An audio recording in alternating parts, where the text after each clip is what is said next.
What's going on, everybody? Good morning. It's Orion612 back again with another build video. This time we're hopping in on Hunter. I've had the pleasure of trying out the Pure Arc Strider build. We're rolling with Gathering Storm, Gambler's Dodge, Triple Jump, Combination Blow. That'll go in with Ascension and Tempest Strike. Grenade is really dealer's choice. Storm Nade's not too bad. Pulse Nade is a good old reliable. You can lean into Flux and Blinding Nades. Going with Spark of Resistance. We're going with Discharge to get the Ionic Traces and gain some Bolt Charge stacks. That synergizes with the Ions.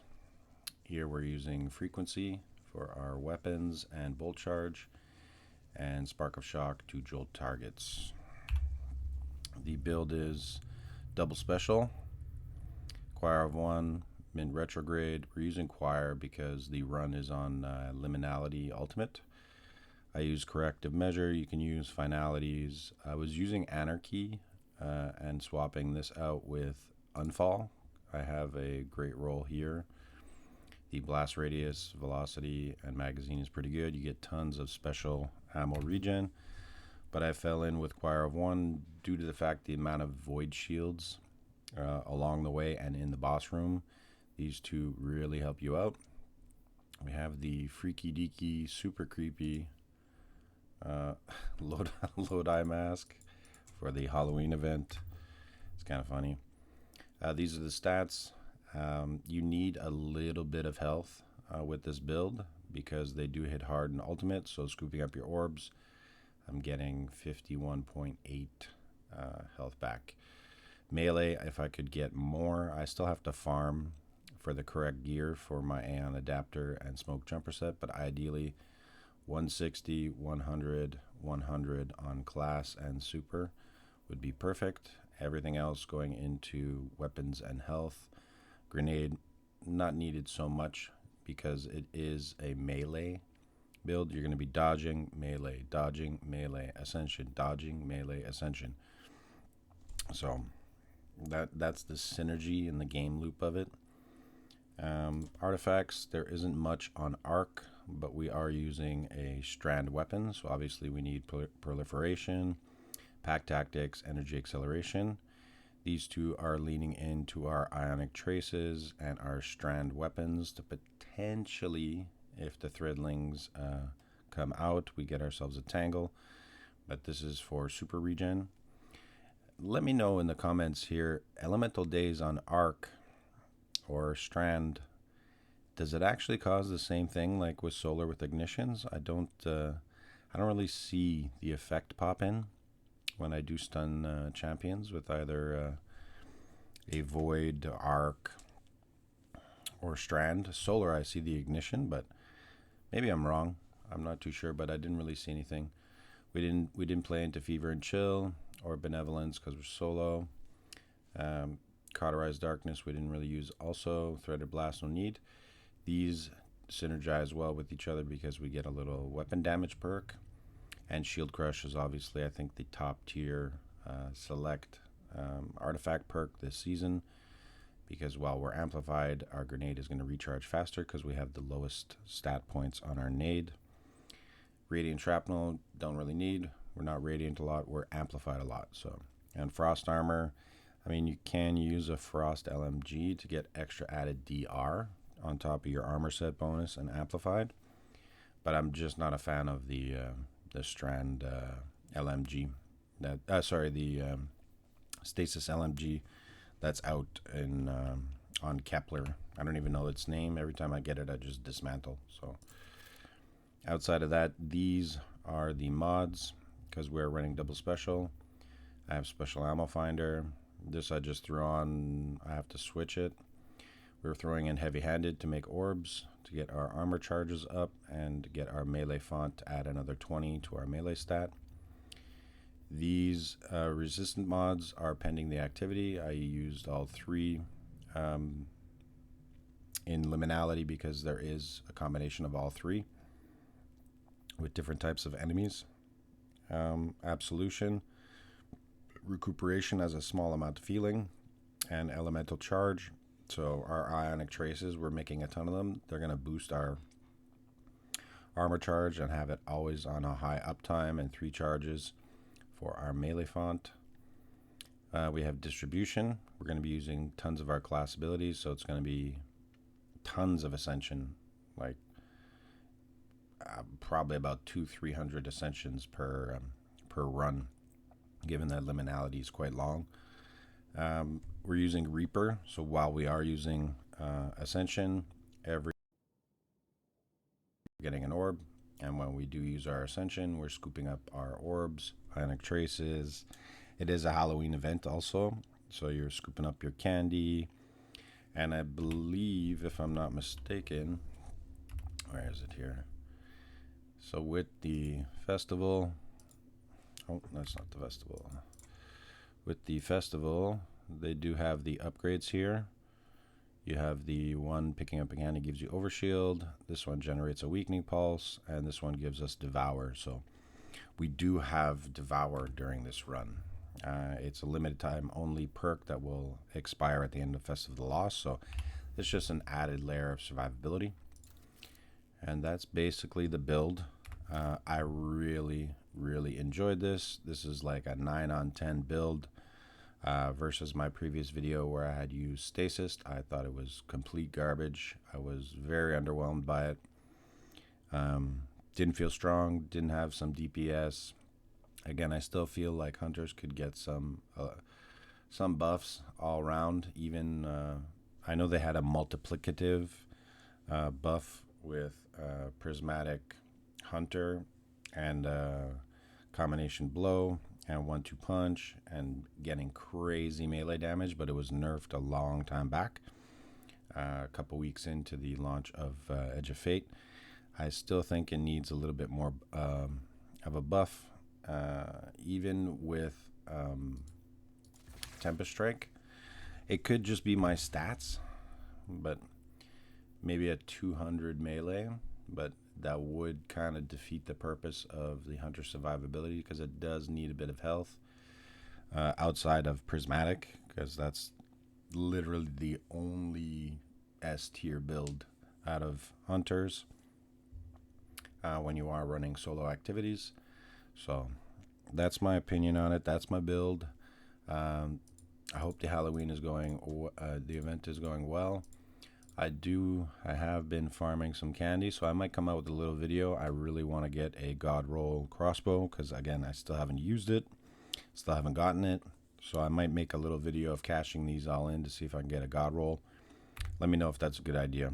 And that'll be it for the vid. Enjoy the run.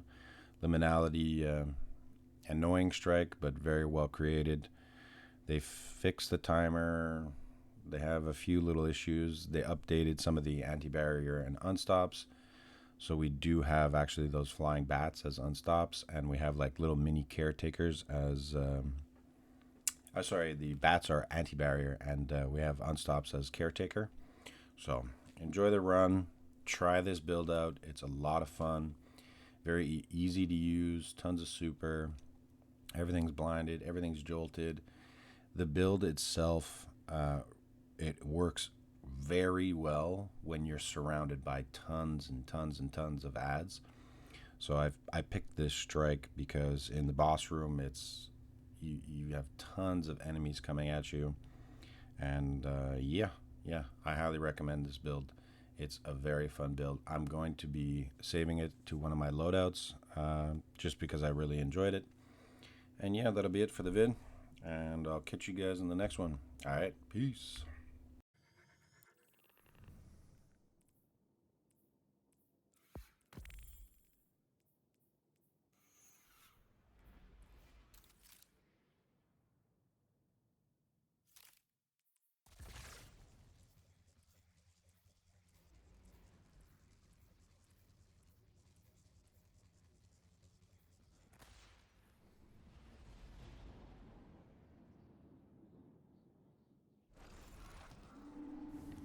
Guardian, scouts report that Taken and Lucent Hive are fighting to take this pass. We cannot allow them to gain a foothold in this area.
We've got a tormentor here. It's not going to let us just walk past it.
It's on the run, but we've wounded it. It won't get far.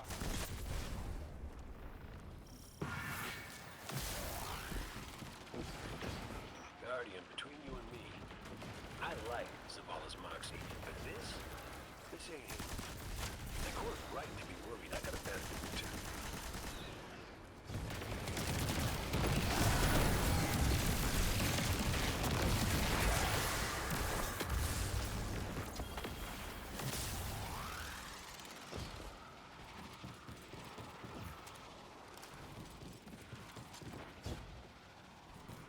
Enemy signature incoming.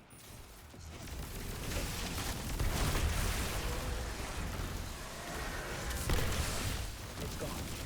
Or not.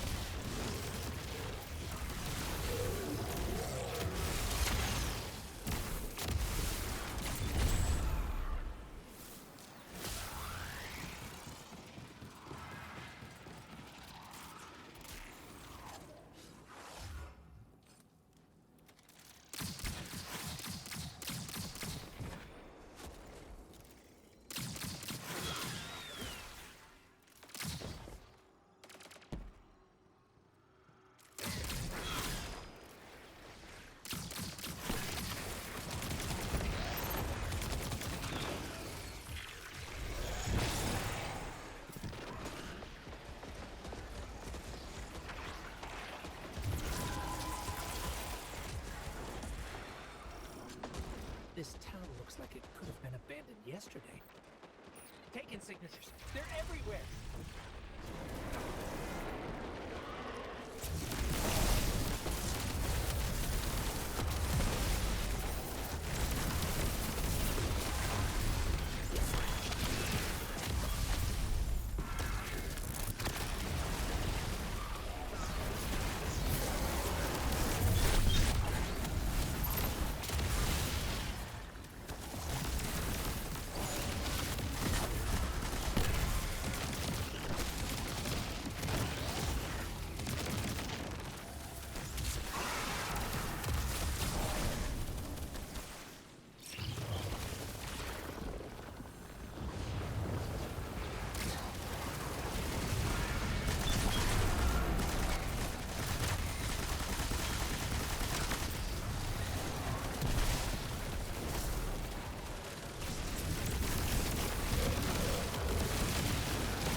sludge is draining.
There's the tornado.